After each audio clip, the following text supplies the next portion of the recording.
Essa semana agora, que terminou, aqui nessa sessão da palavra do editor, eu fiz algumas considerações a respeito daquela nota fajuta, nazista, fascista, totalitária, antidemocrática, tirânica, que a direção do PT emitiu a propósito do julgamento do Mensalão no Supremo Tribunal Federal. Eu vi hoje um texto e me lembrei daquela postagem.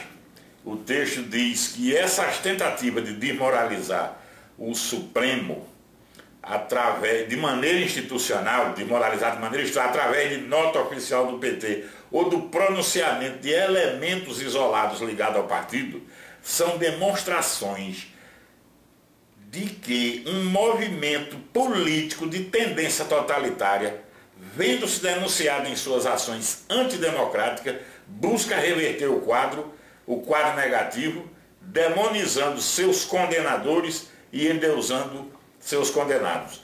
Eu estava fazendo uma reflexão sobre isso aqui e me lembrei que não é a primeira vez que o Supremo Tribunal é vítima dessa tentativa de achincalhamento, dessa tentativa de cercear os poderes que ele tem, o poder que ele tem de exercer as suas funções. No período, quando do golpe militar de 64, que deu início à ditadura militar no Brasil, conhecida, que passou a história com o triste apelido de os anos de chumbo, no período entre 64 e 68, porque está bem caracterizado as várias fases do período militar do Brasil. De 64 a 68 era uma ditadura envergonhada, disfarçada. Então, nesse período, o STF, que funcionava normalmente, recebeu uma quantidade enorme de ações, de pedidos de habeas corpus por conta das cassações, das prisões, cassação de mandato de governador, de prefeito, de deputado. Então, o Supremo Tribunal Federal recebeu uma quantidade enorme de ações. Naquele período, três ministros se destacaram como baluartes assim, da liberdade, da democracia. Foram os ministros que estão aqui nessa foto. O ministro Vitor Nunes Leal, o ministro Evandro Lins e Silva e o ministro Hermes Lima.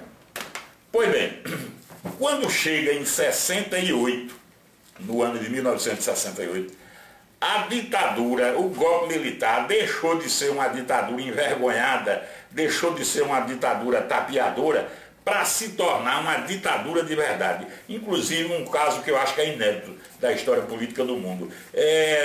Ditadura declarada por escrito.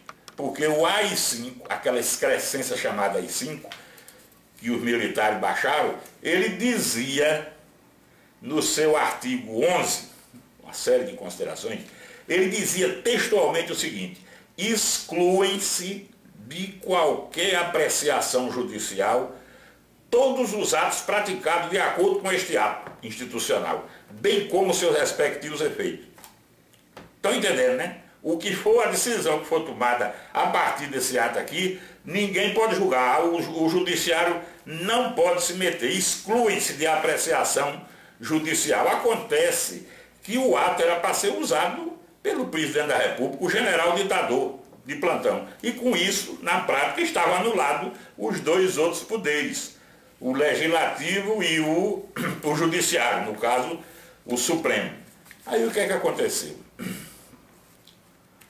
E um detalhe, antes de dizer o que é que aconteceu, os militares usaram como desculpa para fazer isso aqui, a mesma desculpa, os militares da direita usam a mesma desculpa que o PT e a turma da esquerda usa hoje quando faz suas cagadas.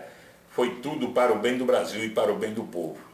Notaram, né, como esse pessoal dos dois extremos usa sempre a mesma justificativa. Pois bem, como esse ato dava plenos poderes ditatoriais, totais, completos, para fazer o que bem entendesse, sem apreciação judicial, aqueles 3 ministros que eu falei, os que mais se destacaram na concessão, na luta pela concessão de habeas corpus, na luta pela liberdade, na luta pela democracia, foram aposentados compulsoriamente. Aposentados compulsoriamente pelo AI-5. O Executivo aposentou compulsoriamente. Aliás, não só eles.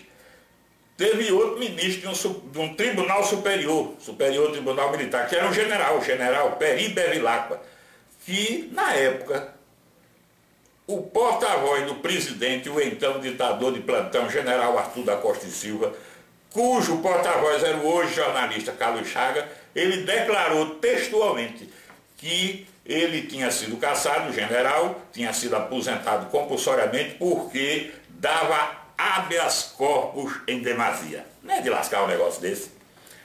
Ora, eu queria dizer o seguinte, se o STF resistiu e sobreviveu a um ataque militar que dispõe de força e de arma, com muito mais razão vai sobreviver a esse atual ataque petralhar. Vocês são um bando de babaca, rapaz. Se submetam às leis, se submetam ao regime livre, aberto e democrático. Aliás, o STF está apenas cumprindo uma profecia que foi feita há pouco tempo, no ano de 2002, um pouquinho antes do PT chegar ao poder. A profecia está contida nesse vídeo que vocês vão ver a seguir.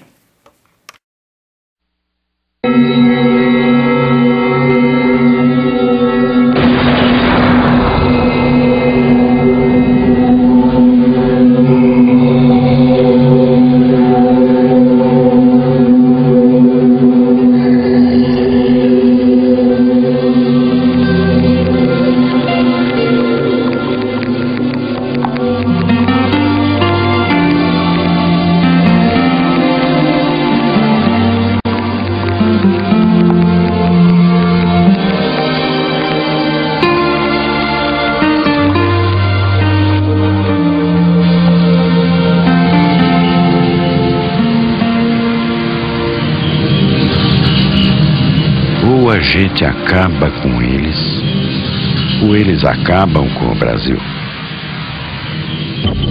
Show Corrupção, uma campanha do PT e do povo brasileiro.